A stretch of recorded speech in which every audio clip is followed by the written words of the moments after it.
अगर आप अपनी लाइफ में कुछ नया सीखना चाहते हैं तो चैनल को सब्सक्राइब जरूर करिएगा। चलिए जानते हैं 15 जनवरी मकर संक्रांति दिन चुपचाप गाय को खिला दें। यह एक छोटी सी चीज, रोडपति भी होंगे, करोड़पति मिलेंगे, सभी संकट और कष्टों से मुक्ति, मृत्युदंड, पितृदोष तुरंत होगा खत्म। पूरे साल आपके भरे रहेंगे अन्न धन के भंडार। यूं कहें कि आपकी 7 पुश्तें तक करेंगे। रुपयों पैसों पर राज दोस्तों, 7 पीढ़ियों तक बैंक बैलेंस बढ़ता चला जाएगा। सभी दुख दर्द संकट कष्ट है वह दूर हो जाएंगे और सभी सुख आपके कदमों में आ जाएंगे। सभी सुख आपके कदम चूमेगी। यदि आप यह एक छोटी और खास चीज चुपचाप गाय को खिला देते हैं तो तत्काल गरीबी आपके जीवन से खत्म हो जाएगी। यूं कहें व्यक्ति रंग से राजा बन जाता है और 33 कोटि देवी देवताओं को धारण करने वाली गौमाता की भी कृपा व्यक्ति पर आजीवन बरसती है। व्यक्ति के घर में कभी भी अन्न धन वस्त्र कमी नहीं होती है। धन के भंडार व्यक्ति के घर में भरे रहते हैं। व्यक्ति के जीवन से तत्काल गरीबी खत्म हो जाती है। तो दोस्तों, कौन कौन से वे गाय से जुड़े खास और महत्वपूर्ण उपाय है जिन्हें यदि आप 15 जनवरी मकर संक्रांति दिन कर लेते हैं तो दोस्तों यकीन मानिए आपके घर में अन्न धन के भंडार सदैव भरे रहेंगे। जो भी जीवन दुख दर्द संकट कष्ट है वह सभी दूर हो जाएंगे। इस वीडियो में हम आपको उसी एक खास और महत्वपूर्ण चीज के बारे में बताएंगे, क्योंकि आपको 15 जनवरी मकर संक्रांति के दिन गाय को जरूर खिलानी है। तो दोस्तों, अपने फायदे के लिए पूरा वीडियो देखना। यदि आज की इस वीडियो को अपने बीच बीच में से देखा, काट काट कर देखा, तो यकीन मानिए जीवन में आपको कभी सफलता हासिल भी नहीं होगी, क्योंकि इस वीडियो में आपको कुछ ऐसे उपाय गाय से जुड़े बताने वाले हैं जिन्हें करने से आपके जीवन के जो भी दुख दर्द संकट है या कामयाबी होने में कोई बाधाएं आ रही हैं, सभी से छुटकारा मिलने वाला है। यूं कहें कि आपके जीवन में अपार धन सुख संपत्ति की प्राप्ति हो जाएगी। कभी भी धन से संबंधित परेशानी नहीं रहेगी। आर्थिक स्थिति आपकी प्रबल हो जाएगी। धन प्राप्ति के योग बन जाएंगे और जीवन में सदैव अन्न धन के भंडार आपके घर में भरे रहेंगे। अन्न धन वस्त्र कभी कमी नहीं होगी आपके घर में। तो दोस्तों, आज का वीडियो पूरा देखकर जाना यदि आप चाहते हैं आपके और आपके परिवार पर सदैव गौ माता की कृपा से, आपके पितरों की कृपा से, देवी देवताओं की कृपा से। तो दोस्तों, वीडियो को पूरा देखकर जाना बहुत ही फायदेमंद वीडियो है। पूरे 500 सालों के बाद ऐसे दुर्लभ संयोग में है, तो पूरा वीडियो देखकर जाना यदि आप लाभ हासिल करना चाहते हैं और 7 पीढ़ियों तक कभी कोई किसी तरह की कमी न हो, ये फल चाहते हैं, तो वीडियो को पूरा देख के जाना। बहुत ही लाभप्रद वीडियो है आपके लिए। दोस्तों, वीडियो को आगे शुरू करें उससे पहले आपसे रिक्वेस्ट करते हैं वीडियो को लाइक कर देना और कमेंट बॉक्स में सच्चे दिल से जय गौ माता जरूर लिख देना, जिससे माता की कृपा आपके और आपके परिवार के ऊपर सदैव बरसती रहे। और ज्यादा से ज्यादा वीडियो को शेयर जरूर करना ताकि और लोग भी इस वीडियो के माध्यम से लाभ हासिल कर सकें। इन उपायों को करने से अपने जीवन में सदैव धन सुख संपत्ति की प्राप्ति कर सके। तो शेयर करना ना भूलें इस वीडियो को, जिससे और लोगों का भी भला हो। आपको बता दें, इस दिन तीर्थ स्नान करना बहुत ही फलदायी समझा गया है। यदि कहीं तीर्थ स्थान पर पवित्र नदी में स्नान करना संभव न हो तो आप क्या करें, घर पर ही नहाने वाले पानी में गंगा जल की कुछ बूंदें डालकर स्नान कर लें। और साथ ही साथ यदि आप स्नान आदि से निवृत्त हो जाएं, सर्वप्रथम तो अपने घर के पूजा स्थान को साफ कर वहां पूजा पाठ करें। आप और पितरों के निमित्त तर्पण पिंडदान तो आपसे बने अन्न धन वस्त्र दान जरूर करें। और 15 जनवरी मकर संक्रांति के दिन दान करने से सभी मनोकामनाएं पूर्ण हो जाती हैं। 15 जनवरी मकर संक्रांति के दिन विशेषकर पूर्वजों की पूजन के लिए बहुत ही शुभ फलदायी समझा गया है। मकर संक्रांति के दिन पिंड दान करने से पूर्वजों की आत्मा को शांति मिलती है और उनको मोक्ष मिलता है। और आपको बता दें, इस बार जो इस दिन पितृ पूजा के साथ साथ हनुमान जी, मंगल देवता और भगवान शनिदेव की भी पूजा जरूर करनी चाहिए। आपको बता दें कि इस दिन यदि आप हनुमान जी और मंगल देवता भगवान शनिदेव की पूजा करते हैं तो मंगल का ग्रह जनित दोष भी दूर हो जाता है। व्यक्ति के जीवन में धन सुख संपत्ति की प्राप्ति हो जाती है। समस्त मनोकामना व्यक्ति की पूर्ण हो जाती है। और दोस्तों, साथ ही साथ अब बात करें आपको उस दिन, मतलब ये जो मकर संक्रांति के दिन है, इस दिन आपको एक उपाय तो जरूर करना है। गाय का उपाय बताने से पहले एक उपाय आपको बता दें, इस उपाय को जरूर करें। क्या करें कि शाम के समय पीपल के पेड़ के नीचे आपको सरसों का चौमुखी दीपक, आटे का दीपक बनाना है। चौमुखी, उसमें आपको कलावे की बाती लगाकर सरसों के तेल का दीपक जला देना है और बीच में 2 साबुत फूल वाले लौंग भी डाल दें। फिर देखिए कैसे चमत्कार आपके जीवन में होता है। शाम के समय जलाकर उसे छोड़े, मनोकामना मांग कर। दोस्तों, 21 दिनों के अंदर आपकी वह मनोकामना पूर्ण न हो जाए तो हमें बता देना। बहुत ही प्रभावशाली उपाय बताया मैंने, आपको बहुत ही दुर्लभ से दुर्लभ है। इस बार नए वर्ष को उपाय को जरूर करें। यह उपाय जो है बहुत ही आपको लाभ देगा। और अब बात करें गाय से जुड़े कौन कौन से उपाय आपको इस दिन, मतलब गाय से जुड़े उपाय जिन्हें करने से व्यक्ति को 7 पीढ़ियों तक बैंक बैलेंस की कमी नहीं होती, दुख दर्द संकट कष्ट दूर हो जाते हैं और सभी सुख व्यक्ति के कदमों में आ जाते हैं। कदम चूमती है सभी सुख और घर में अन्न धन के भंडार सदैव भरे रहते हैं, कोई कमी नहीं होती किसी तरह। कौन कौन से उपाय ध्यान से सुनना, जिस तरह बताएं उसी तरह इन उपायों को आपको करना है। तो चलिए शुरू करते हैं। कौन कौन से गाय से जुड़े उपाय है? प्रभावशाली चमत्कारिक उपाय है जो कि आपकी किस्मत को चमका देंगे। मकर संक्रांति से आपको लाभ शुरू करते हैं। दोस्तों, सनातन परंपरा में गाय गंगा और गायत्री का बहुत ज्यादा धार्मिक महत्व है। मान्यता है कि गौ माता के शरीर पर 33 कोटि देवी देवताओं का वास होता है। गौ माता की पूजा करने वाले जातक पर इन सभी देवी देवताओं की कृपा बरसती है। गौ सेवा से न सिर्फ इस जन्म के बल्कि पूर्व के भी दोष दूर हो जाते हैं। गाय से हासिल पंचगव्य का उपयोग जरूर शामिल करें, क्योंकि पंचम गव्य के बिना कोई भी पूजा पाठ और हवन सफल नहीं होता। या दोस्तों, गौ कृपा पाने के लिए प्रतिदिन, सप्ताह अथवा महीने में परिवार समेत एक बार गौशाला जाने का नियम जरूर बनाएं और वहां गायों को हरा चारा जरूर खिलाएं। इससे आपको शुभ फलों की प्राप्ति होगी और साथ ही साथ गौ सेवा और गौ पूजा से 9 ग्रह शांत हो जाते हैं और इनसे जुड़े दोषों का निदान हो जाता है। गर्मियों में गौ माता को पानी पिलाएं और सर्दी में गौ माता गुड़ जरूर खिलाएं।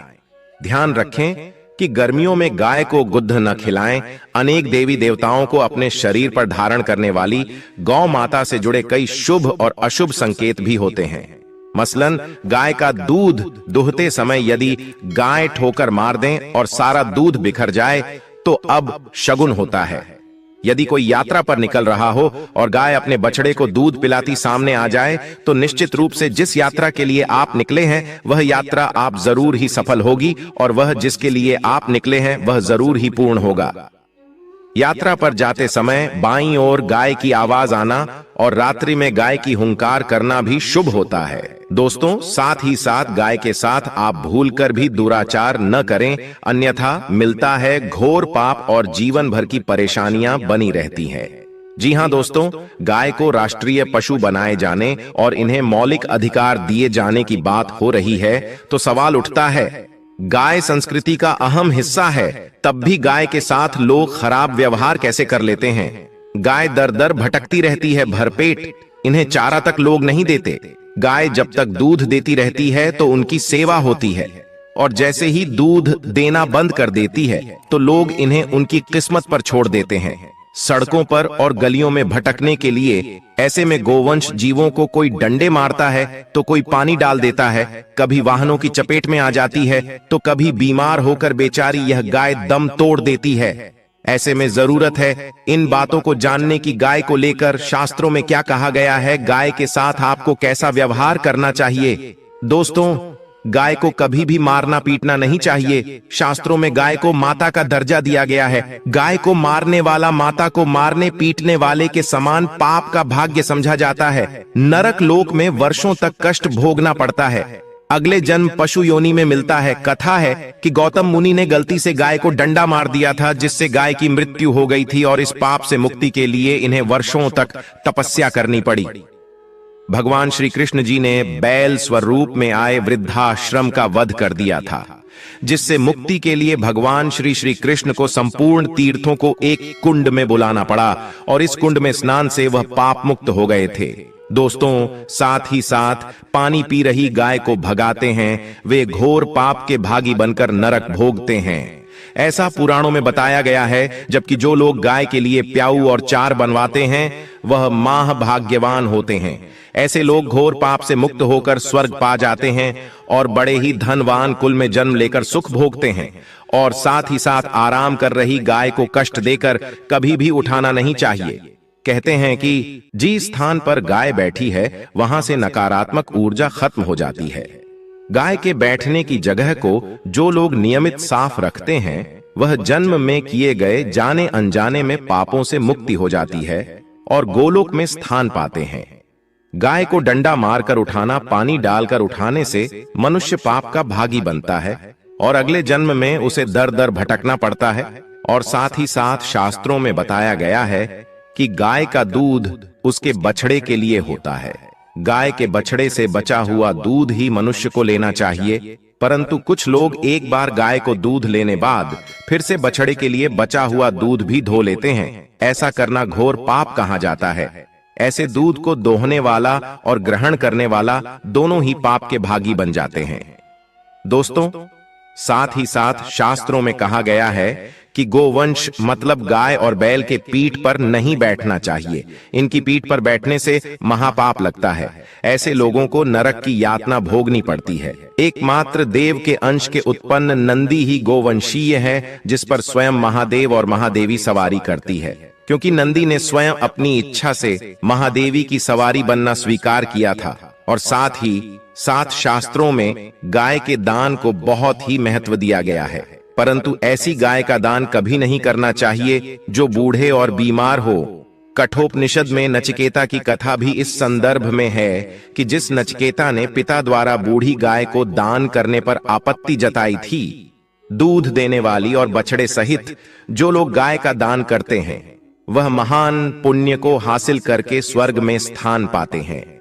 दोस्तों, साथ ही साथ सूर्य, चंद्र, मंगल, शुक्र की युक्ति राहु से हो तो पितृदोष होता है। यह भी मान्यता है कि सूर्य का संबंध पिता से एवं मंगल का संबंध होने के कारण सूर्य यदि शनि, राहु या केतु के साथ स्थित हो या दृष्टि संबंधी हो तथा मंगल की युति राहु या केतु से हो तो पितृदोष होता है। इस दोष से जीवन संघर्षमय बन जाता है। यदि पितृदोष हो तो गाय को प्रतिदिन या किसी भी एकादशी को या किसी पूर्णिमा के दिन, अमावस्या या किसी भी खास दिन पर रोटी गुड़ चारा खिलाने से पितृदोष खत्म जाता है। साथ ही साथ गाय की पीठ पर जो कुबड़ बना होता है वह बृहस्पति गुरु है। अतः जन्म पत्री में यदि बृहस्पति अपनी नीच राशि मकर में हो या अशुभ शिवलिंग में जा रहे हो और सामने से गौ माता आती हुई दिखाई दे तो गौ माता को अपनी दाहिनी ओर से जाने देना चाहिए। आपकी यात्रा जरूर ही सफल होगी। और जिस घर में गाय होती है उसमें वास्तु दोष स्वतः ही खत्म हो जाता है। और साथ ही साथ आपको बता दें कि गाय को आप भी रोटी बनाएं, प्रतिदिन ताजी रोटी ही बनाएं। गाय को अगर आपने रोटी बनाई है तो कोशिश करें कि उस रोटी को आप तुरंत ही गाय को दे दें। अगर आप उस रोटी को रख देंगे और उस रोटी को अगले दिन देंगे तो वह रोटी बासी मानी जाएगी। गाय को कभी भी बासी रोटी न दें, इससे घर में नकारात्मक ऊर्जा वास करती है और जो भी काम आपके बनने वाले होंगे वह काम भी आपके बिल्कुल भी नहीं बनेंगे। इससे आपके घर में हमेशा दर्द देवता का वास रहेगा और आप जिस भी काम उस काम में आपको हमेशा असफलता ही हाथ लगेगी।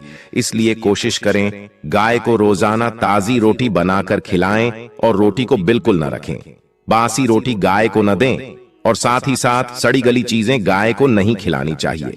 घर में कोई फल है, कोई सब्जी है, सड़ जाए तो लोग क्या करते हैं? गाय को देते हैं। नहीं, ऐसा नहीं करना चाहिए। ऐसा करने से यदि आप गाय को खिलाते हैं तो और आप पाप के भागी बन जाते हैं। आप बिल्कुल सड़ी गली चीजें गाय को न खिलाएं और साथ ही साथ मकर संक्रांति पर आटे की 11 लोहियां बनाकर उनके ऊपर हल्दी लगाएं। इसके बाद को खिलाएं। हर एक लोही को खिलाते समय गाय के सींगों पर आप हाथ फेरें, पीठ पर हाथ फेरें, मस्तक पर हाथ फेरें। माता गाय के अब चरणों का स्पर्श करें। दोस्तों, ऐसा करने से आपके समस्त काम बनने लगेंगे। जो दुख का समय चल रहा है वे भी खत्म होगा। आपके जीवन में खुशियां ही खुशियां होंगी। और एक बार मकर संक्रांति पर आप 7 बार गाय की परिक्रमा भी कर लें तो आपके समस्त काम होंगे। और मकर संक्रांति पर साथ ही साथ आप गाय को जब भी रोटी दे, रोटी पर या तो आप थोड़ी हल्दी लगा लें या थोड़ा गुड़ रख लें। अगर गुड़ ना हो तो आप थोड़ा घी रख सकते हैं। दोस्तों, गाय को कभी भी सूखी रोटी न खिलाएं। सूखी का मतलब गाय को रोटी खिलाए, उस पर कुछ न कुछ रखकर खिलाएं। हल्दी रख लें, गुड़ रख लें, मिश्री, घी या जो भी रख लें, मतलब खाली नहीं खिलानी है। इतना करने मात्र से आपके जीवन के सभी दुख दर्द समाप्त हो जाएंगे। दोस्तों, यह थे गाय से जुड़े कुछ महत्वपूर्ण उपाय, कुछ बातें। दोस्तों, मकर संक्रांति को सूर्य के संक्रमण का त्योहार माना जाता है। पौष मास में जब सूर्य धनु राशि से मकर राशि में प्रवेश करते हैं, उस काल विशेष को ही संक्रांति कहते हैं। हिंदू धर्म में सूर्य देव को प्रत्यक्ष देव कहा गया है, जो प्रतिदिन साक्षात दर्शन देकर सारे जगत में ऊर्जा का संचार करते हैं। ज्योतिष में सूर्य को नवग्रहों का स्वामी कहा जाता है। मान्यता है कि सूर्य अपनी नियमित गति से राशि परिवर्तन करता है। सूर्य के इसी राशि परिवर्तन को संक्रांति कहा जाता है। इस तरह साल में 12 संक्रांति तिथियां पड़ती हैं, जिनमें से मकर संक्रांति सबसे महत्वपूर्ण है। दोस्तों, इस पर्व के साथ ही करीब 1 महीने से जारी खरमास समाप्त होता है और रुके हुए सभी शुभ कार्य एक बार फिर से शुरू हो जाते हैं। मकर संक्रांति साल का पहला पर्व होता है और यही एक पर्व है जिसे पूरे भारत में किसी न किसी रूप में जरूर मनाया जाता है। भारत में अलग अलग राज्यों में भिन्न प्रकार के लोग अलग अलग बोलियां बोलते हैं। उनके सांस्कृतिक रीति रिवाजों के अनुसार ही मकर संक्रांति का पर्व विभिन्न नामों से जाना जाता है और इसके मनाने के तरीके भी थोड़े बहुत अलग होते हैं। उत्तर भारत में इसे मकर संक्रांति या संक्रांति, उत्तरायण, खिचड़ी संक्रांति, हरियाणा और पंजाब में इसे लोहड़ी के नाम से जानते हैं। इस दिन दक्षिण भारत में पोंगल उत्सव मनाया जाता है तो पूर्वोत्तर में देहू की धूम होती है। ज्योतिष शास्त्र के अनुसार मकर संक्रांति का ये शुभ पर्व सूर्य देव और शनिदेव को समर्पित होता है। इस दिन शनि भगवान की विधि विधान से उपासना करने से व्यक्ति के सभी कष्ट नष्ट हो जाते हैं। इस दिन गंगा स्नान, व्रत, दान, पूजा आदि करने का विशेष महत्व होता है। मकर संक्रांति के दिन से ही सूर्य दक्षिणायण से उत्तरायण हो जाते हैं। ये ऋतु में परिवर्तन का भी प्रतीक है और साथ ही शुभ कार्य का आरंभ होने का भी संकेत देता है। मकर संक्रांति के दिन से ही देवताओं के दिनों की गणना भी की जाती है। सूर्य दक्षिणायन रहते हैं तो उस अवधि को देवताओं की रात्रि के रूप में माना जाता है और जब सूर्य 6 माह के लिए उत्तरायण हो जाते हैं तो उस समय से देवताओं का दिन प्रारंभ हो जाता है और उसी समय से सारे शुभ कार्य भी प्रारंभ किए जाते हैं। महाभारत की कथा के अनुसार इस दिन भीष्म पितामह ने अपना देह त्याग दिया था।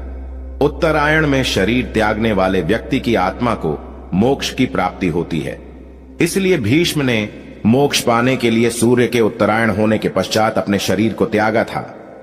दोस्तों, इस बार मकर संक्रांति 14 जनवरी की जगह 15 जनवरी को मनाया जाएगा। ज्योतिष शास्त्र के अनुसार जब सूर्य मकर राशि में प्रवेश करते हैं तब मकर संक्रांति का त्योहार मनाया जाता है। इसी दिन से सूर्य उत्तरायण हो जाता है। शास्त्रों में उत्तरायण की अवधि को देवताओं का दिन तथा दक्षिणायन को देवताओं की रात कहा गया है। ज्योतिष के अनुसार इस बार मकर संक्रांति के दिन रवि योग का निर्माण हो रहा है। रवि योग सुबह 7:15 से सुबह 8:07 तक है। रवि योग का निर्माण तब होता है जब चंद्रमा का नक्षत्र सूर्य के नक्षत्र से चौथे, छठे, 9वें, 10वें, 13वें या 20वें में होता है। कुंडली में रवि योग के कारण व्यक्ति का मान, सम्मान और प्रभाव बढ़ता है। वह उच्च पद प्राप्त कर सकता है। दोस्तों, व्यक्ति दान और सहयोग भी करता है। रवि योग सभी दोषों को नष्ट करता है। इस योग में आप जो भी कार्य करते हैं उसका शुभ फल प्राप्त होता है। खासकर इस दिन स्नान, दान, तप, जप, श्राद्ध तथा अनुष्ठान आदि का अत्यधिक महत्व है। कहते हैं कि इस अवसर पर किया गया दान 100 गुना होकर प्राप्त होता है। इस दिन घी व कंबल के दान का भी विशेष महत्व है। इसका दान करने वाला संपूर्ण भोगों को भोग कर मोक्ष को प्राप्त होता है। दोस्तों, मकर संक्रांति के दिन कुछ खास सरल उपायों को करके आप अपना भाग्य प्रबल कर सकते हैं। सूर्य भगवान को प्रसन्न करके समस्त पापों का नाश कर सकते हैं। आगे बढ़ने से पहले अगर आपने अभी तक हमारे चैनल को सब्सक्राइब नहीं किया है तो चैनल को सब्सक्राइब करके बेल आइकन जरूर दबाइएगा सच्चे हृदय से कमेंट बॉक्स में लिखना ना भूलें। जय सूर्यदेव। दोस्तों, मकर संक्रांति के दिन घर के सभी सदस्यों को ब्रह्म मुहूर्त में जागना चाहिए। इस दिन तिल के जल से स्नान बहुत ही शुभ फलदायी माना जाता है। स्नान से पूर्व तिल के तेल से मालिश जरूर करें। तिल का उबटन लगाने से समस्त पाप नष्ट हो जाते हैं। स्नान उपरांत स्वच्छ धुले वस्त्र धारण करें और उसके बाद सूर्य देव को अर्घ्य जरूर दें। सूर्य देव को अर्घ्य देते समय कलश में थोड़े से तिल अवश्य डालें। फिर पूर्व दिशा की ओर मुख करके कुश के आसन पर बैठकर रुद्राक्ष की माला से इस मंत्र का जाप करें। मंत्र है ओम आदित्य विद्महे दिवाकराय धीमहि तन्नो सूर्य प्रचोदयात्। कम से कम 5 माला जाप अवश्य करें। इस मंत्र का जाप करने से जीवन की हर परेशानी दूर हो जाएगी। इस दिन मां सरस्वती को नई किताब, कॉपी, पेन, फल, फूल, नए वस्त्र भी चढ़ाए जाते हैं। मकर संक्रांति के दिन आप तिल से मिश्रित भोजन करें। इस दिन लोग घरों में खिचड़ी बनाकर भी खाते हैं और घरों में तिल और गुड़ के पकवान भी बनते हैं। पितरों की शांति हेतु जल से भरे हुए लोटे में काले तिल डालकर तर्पण करें। मकर संक्रांति के दिन ही राजा भागीरथ ने अपने पितरों की आत्माओं की शांति के लिए उनका तर्पण किया था। मकर संक्रांति के दिन गुड़ और कच्चे चावल बहते हुए जल में प्रभावित करना शुभ रहता है। अगर सूर्य देव को प्रसन्न करना हो तो पके हुए चावल में गुड़ और दूध मिलाकर खाना चाहिए। ये उपाय करने से भी सूर्य देव प्रसन्न होते हैं और शुभ फल प्रदान करते हैं। मकर संक्रांति के दिन दान का भी विशेष महत्व बताया गया है। शास्त्रों के अनुसार इस दिन किए गए दान का अनंत गुना फल प्राप्त होता है। इस दिन उड़द, चावल, तिल, चूड़ा, गौ सोना, चांदी, वस्त्र इत्यादि का दान करने का रिवाज है। मकर संक्रांति के दिन के दान को महादान की श्रेणी में कहा जाता है। इस दिन किए गए दान से महापुण्य की प्राप्ति होती है। मकर संक्रांति के दिन गरीबों को यथासंभव भोजन करवाएं। इससे कभी भी आपके घर में अन्न और धन की कमी नहीं होगी। विष्णु धर्म सूत्र के अनुसार इस दिन तेल का अधिक से अधिक उपयोग करना चाहिए। इसको लेकर एक पौराणिक कथा श्रीमद् भागवत और श्रीदेवी भागवत पुराण में वर्णित है। दोस्तों, सूर्य देव का परिवार काफी बड़ा है। उनकी संज्ञा और छाया नाम की 2 पत्नियां और 10 संतानें हैं, जिसमें से यमराज और शनि देव जैसे पुत्र और यमुना जैसी बेटियां शामिल हैं। दोस्तों, मनुस्मृति के रचयिता बेबस मत मनु भी सूर्य पुत्र ही है। कथा के अनुसार शनि महाराज का अपने पिता से वैर भाव था, क्योंकि सूर्य देव ने उनकी माता छाया को अपनी दूसरी पत्नी संध्या के पुत्र यमराज से भेदभाव करते देख लिया था। नाराज होकर सूर्य देव ने छाया और उनके पुत्र शनि को अपने से अलग कर दिया। इससे शनि और छाया ने क्रोधित होकर सूर्य देव को कुष्ठ रोग बाधित होने का श्राप दे दिया। पिता सूर्य देव को कुष्ठ रोग से पीड़ित देखकर यमराज जी ने तपस्या की। यमराज की तपस्या से सूर्य देव कुष्ठ रोग से मुक्त हो गए। शनि महाराज और छाया के व्यवहार से क्रोधित होकर सूर्य देव ने शनि महाराज के घर कुंभ, जिसको शनि की राशि भी माना जाता है, उसको जला दिया। इससे शनि और उनकी माता छाया को अत्यंत कष्ट भोगना पड़ा। यमराज ने अपनी सौतेली माता और भाई शनि को कष्ट में देखकर उनके कल्याण के लिए पिता सूर्य को काफी समझाया। यमराज की विनती पर सूर्यदेव शनि के घर गए और उन्होंने देखा वहां पर सब कुछ जला हुआ था। उस समय शनिदेव के पास तिल के अलावा कुछ भी नहीं बचा था, इसलिए उन्होंने काले तिल से सूर्यदेव की पूजा की। पूजा से प्रसन्न होकर सूर्यदेव ने शनि को आशीर्वाद दिया कि शनि की राशि मकर में जब जब मेरा आना होगा, मैं शनि के घर को अन्न धन से भर दूंगा। तो तिल के कारण ही शनि को उनका वैभव फिर से प्राप्त हुआ था। इसलिए शनिदेव को तिल अत्यंत प्रिय है। इस घटना के बाद से मकर संक्रांति पर तिल से सूर्य और शनि की पूजा का नियम शुरू हुआ था। दोस्तों, शनिदेव की पूजा से प्रसन्न होकर सूर्यदेव ने शनि महाराज को आशीर्वाद दिया कि जो भी व्यक्ति मकर संक्रांति के दिन काले तिल से सूर्य की पूजा करेगा, उसके सभी प्रकार के कष्ट दूर हो जाएंगे। और यह भी माना जाता है कि इस दिन तिल से सूर्य की पूजा करने से मनुष्य को आरोग्य और सुख की प्राप्ति होती है तथा शनि के अशुभ प्रभाव भी दूर होते हैं।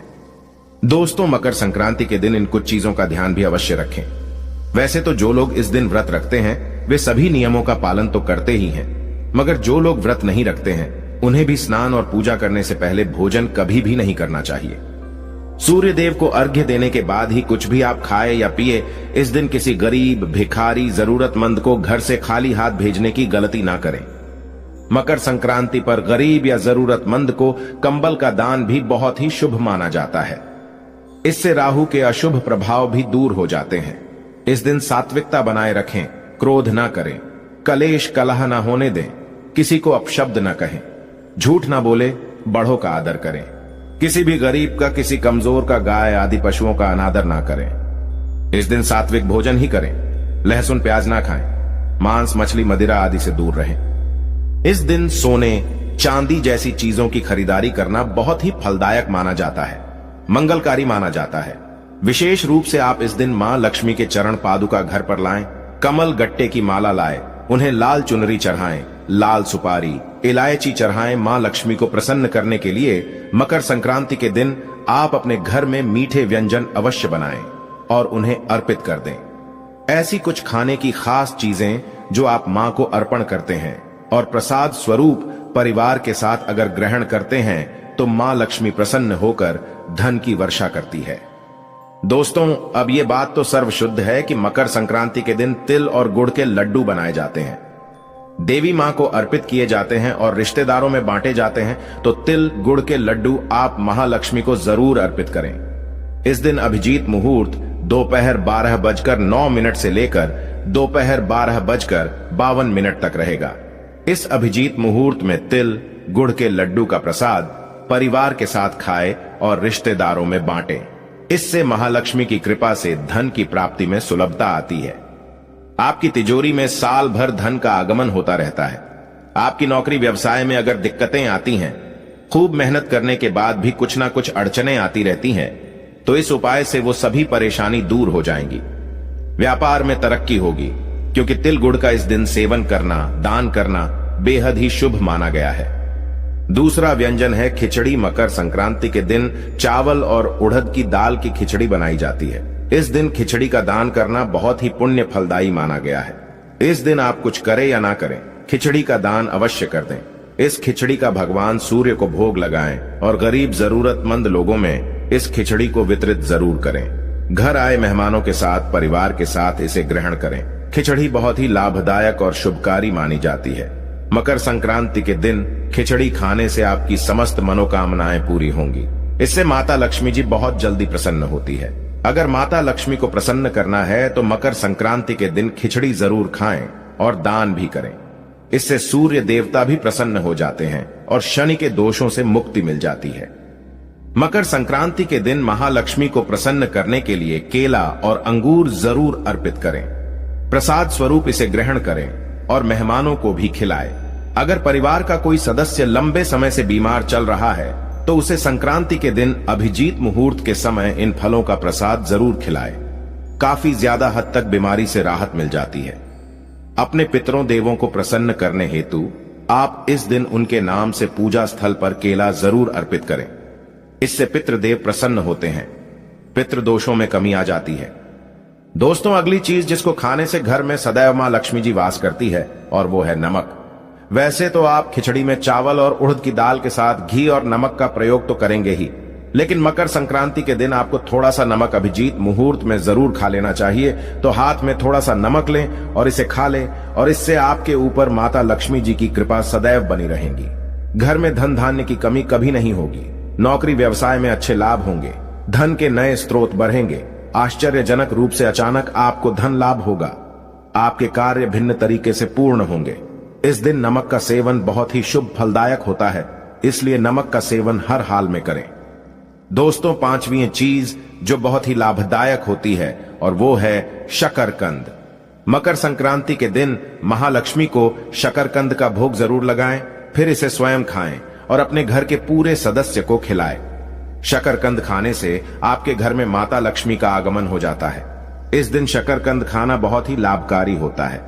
इससे धन धान्य में कभी नहीं आती कमी, संपन्नता आती है सदैव घर में, सदैव सुख समृद्धि बनी रहती है। दोस्तों, इन सब के साथ ही इस दिन चना, मूंगफली, बेल का फल, अमरूद इत्यादि का सेवन और दान भी शुभ फलदायी माना जाता है। मकर संक्रांति के दिन पूजा स्थान के साथ ही अपने मुख्य द्वार पर दीपक अवश्य जलाएं और इन चीजों का ध्यान अवश्य रखें। महिलाओं को मकर संक्रांति के दिन बाल नहीं धोने चाहिए और ये प्रेम और सद्भावना का पर्व है, तो गलती से भी क्रोध ना करें। इससे आपका मन भी खुश रहेगा और सकारात्मक ऊर्जा भी आएगी। इस दिन चाहे घर के अंदर या बाहर पेड़ों की कटाई छटाई नहीं करना चाहिए। शास्त्रों में कहा गया है कि इस दिन दिया गया दान कभी व्यर्थ नहीं जाता। इस दिन दान पुण्य भी करना अत्यंत लाभकारी है। इस दिन हर मनुष्य को दान करना चाहिए। कुछ ना कुछ गरीबों में दान जरूर करें। इससे मां लक्ष्मी प्रसन्न हो जाती है और जीवन भर हमें सुख शांति मिलती रहती है। तो इस दिन अगर आपके घर पर भिखारी, साधु या कोई बुजुर्ग या कोई भी जरूरतमंद व्यक्ति आ जाए तो उसे खाली हाथ ना लौटाए। पड़ोसियों को भी कुछ ना कुछ अवश्य देना चाहिए। दोस्तों, इस दिन भोजन कराना बेहद शुभ माना जाता है। संक्रांति के दिन गाय को चारे के साथ गुड़ खिलाना चाहिए। सभी देवी देवताओं की कृपा प्राप्त हो जाती है। माना जाता है किसी गौशाला में 14 गुड़ की ढेलियां लेकर जाएं और चारे के साथ गाय को खिलाते समय गाय के चरणों को छूकर आशीर्वाद लेना चाहिए। इससे मनुष्य के सभी पापों का नाश होता है। गौमाता में बसे 33 कोटि देवी देवताओं का आशीर्वाद प्राप्त हो जाता है। तो इस मकर संक्रांति पर यह उपाय जरूर करें। घर परिवार में खुशियां और संपन्नता सदैव बनी रहेंगी। यदि आप भी चाहते हैं कि माता लक्ष्मी और भगवान विष्णु का आपको आशीर्वाद मिले तो कमेंट बॉक्स में सबसे पहले लिख दीजिए माता लक्ष्मी की जय।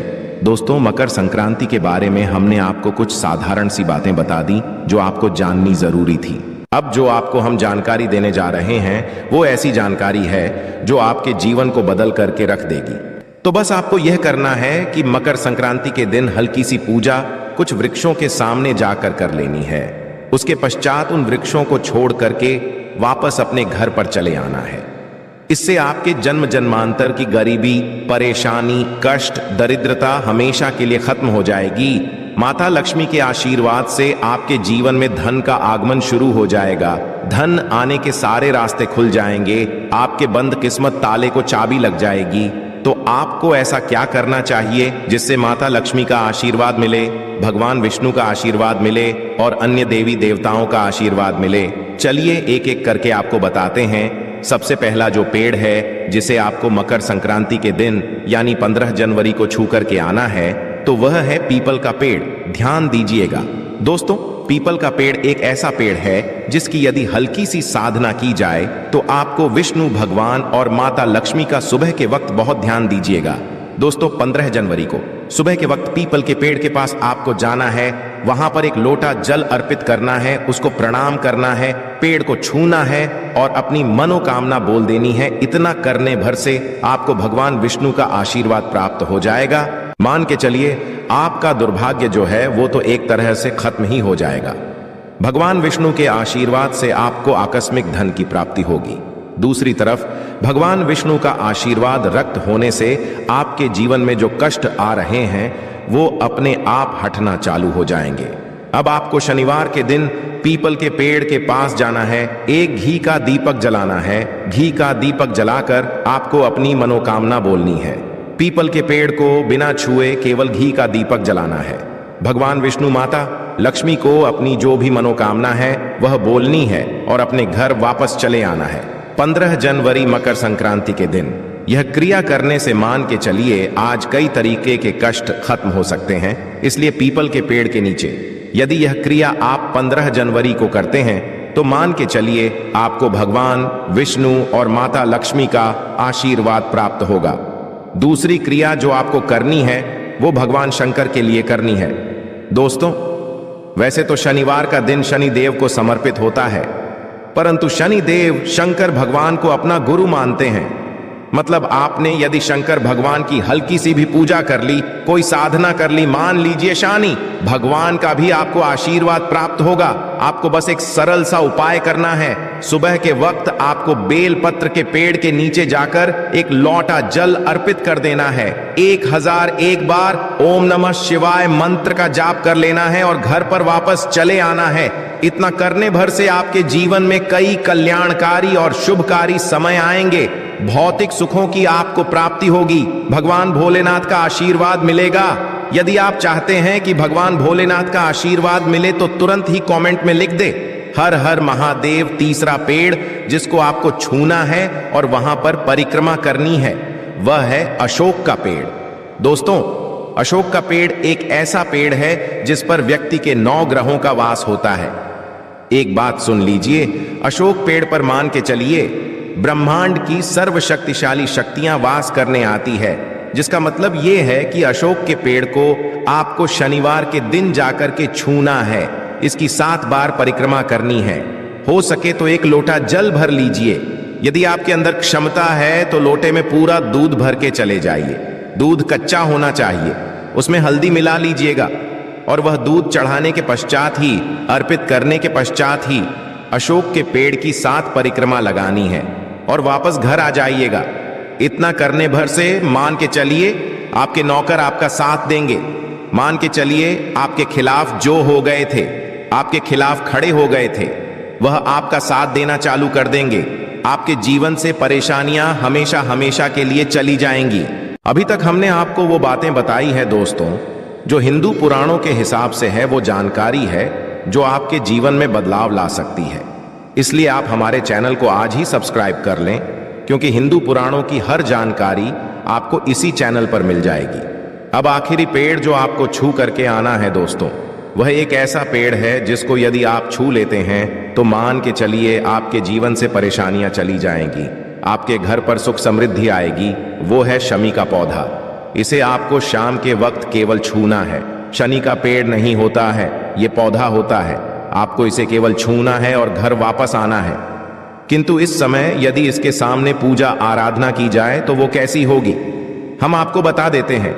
देखिए, आपको करना यह है कि शाम के वक्त किसी भी शनि देव के मंदिर जाना है, वहां पर एक घी का दीपक जला देना है। 7 बार मन ही मन में आपको शनि चालीसा का पाठ कर लेना है। 15 जनवरी को यह क्रिया करनी है। फिर आपको जहां शमी का पौधा लगा हो या किसी के घर में भी शमी का पौधा लगा हो तो बहुत है, आप वहां पर जाकर शमी के पौधे को छू लीजिए और अपनी मनोकामना बोल दीजिए।